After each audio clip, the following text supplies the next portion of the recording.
Hello and welcome to this podcast from ICANN Media. I'm your host, Rob Hislop. This time I have the pleasure of introducing you to His Highness Sheikh Abdul Aziz Al Nuaimi from the United Arab Emirates. Thank you so much for joining us here on ICANN Media. It's my pleasure, Rob. You are here in Spruce Grove. You were giving a speech telling people a little bit about the differences in culture and the ways of doing business between Canada and the United Arab Emirates. Perhaps you can tell us, I guess, the focal point of your speech, if you can touch on that first. We sometimes assume that's same culture, but there are some differences. And those are differences we can enjoy with them because it's part of learning from both sides. Canadian culture is beautiful and Emirati culture is even beautiful. Both have cool stuff. But the thing is, when we come together and we ask questions, we learn from each other, from both sides, we'll get an added value that there are some customs, some traditions that we could have no idea about. So people can teach us by doing and also by learning. So here in Canada, if I want to conduct a business deal, even if it's an informal one, maybe I just go to a coffee shop, I sit down with the person, we order a coffee, say pleasantries, and then we get to business. It's not that way in the Middle East, is it? It's not. It depends. First, before you do the business, you have to understand who you are approaching and to understand where to sit in the coffee shop, or in an office, or even in a majlis in the home. Because most of Emiratis, they love guests to come their home for a dinner or for lunch, for example. So there are certain ways, but in general, the business doesn't start from day one or even at the first few minutes. So there are something like when you're warming a car a little bit, you want to go on a destination, you go and grab a coffee, you go put some music. So there are certain like a warm-up, even a sport. Before you go to sport and exercising any game, you have to stretch up, doing some exercise. Then you go on the court and play. So do you think that that's the strongest point of doing business in the Middle East, and is it you actually get a chance to know the person that you're going to be going into business with first? Knowing is different than somebody you don't know. And when also you know, you think you know, but when you are on the office or in the workplace, you need to know the attitude. You need to know the surrounding about the relationship. To see this person, to see how he treats his family, his children, his neighbors, his friends. This is reflect because people are people in business or in family. They have same attitude. They didn't change. But who they change because of circumstances. Again, there are certain things we have to understand is about the others, what they like, things they don't like. Something might works here in Canada but doesn't work in the UAE. For example, if we welcoming a person, we have to stand up. Even a woman coming, we have to stand up and to greet her.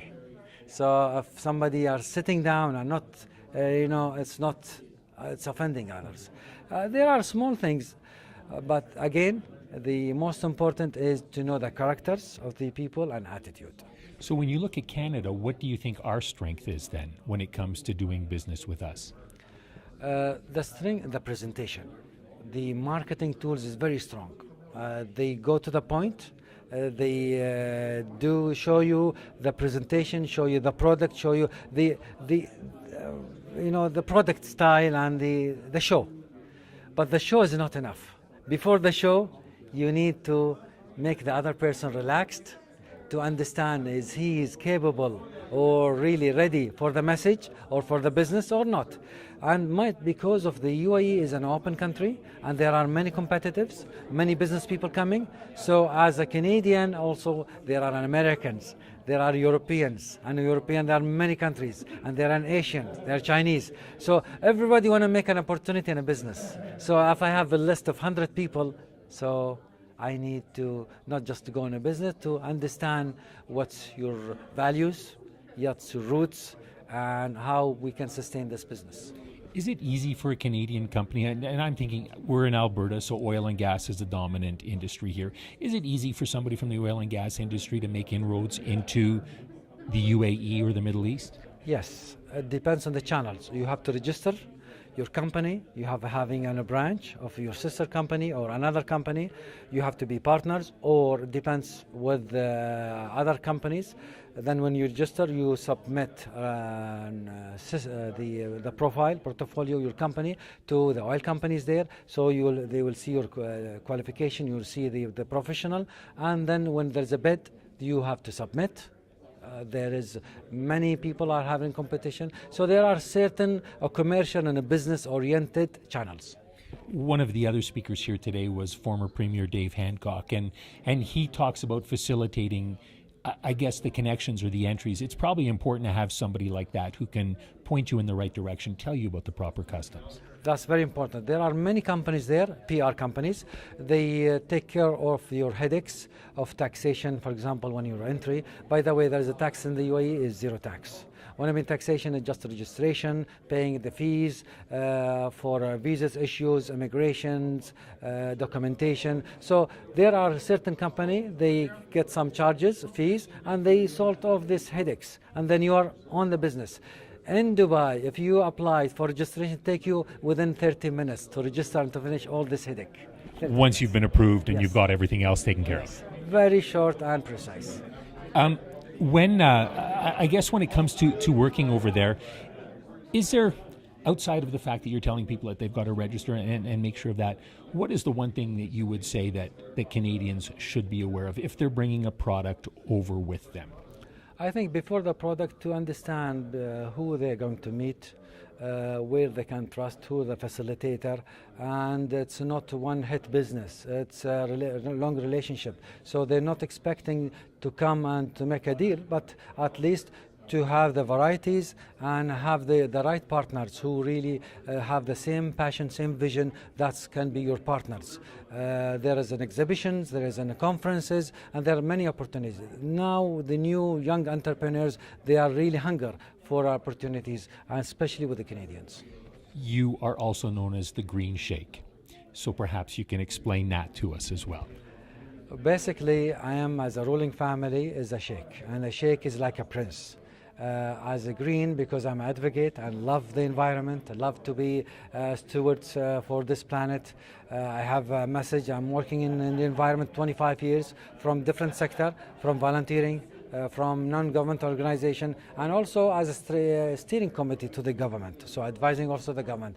So that's my passion, is not just saving the environment, to inspire young people, mentoring them, coaching them to be the best stewardship in this planet. You also have a history in the oil and gas industry. It's got a bad reputation for some of the things that it's done in the past all around the world. Do you see that changing? Yes, in our region or in Canada? Each, yeah. I think both are really changing, because Canada is also planning what's after the oil and gas.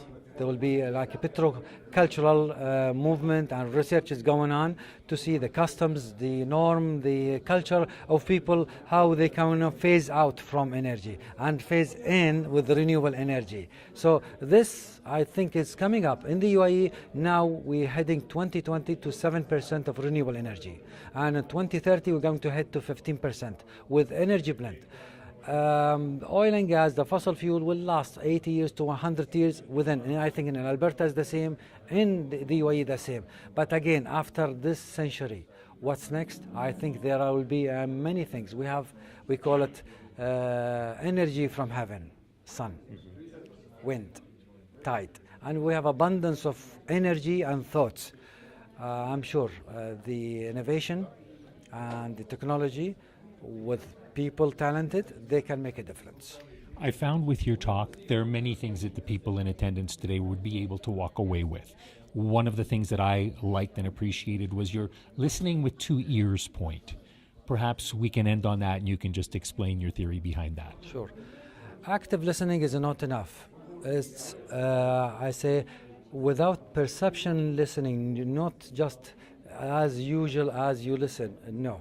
Listen without judgment. Listen without background. When somebody, if you have a child and he came to you and said, "Dad, my brother hit me," and if you just react and hit the other boy, is a problem. You have to see the other boy.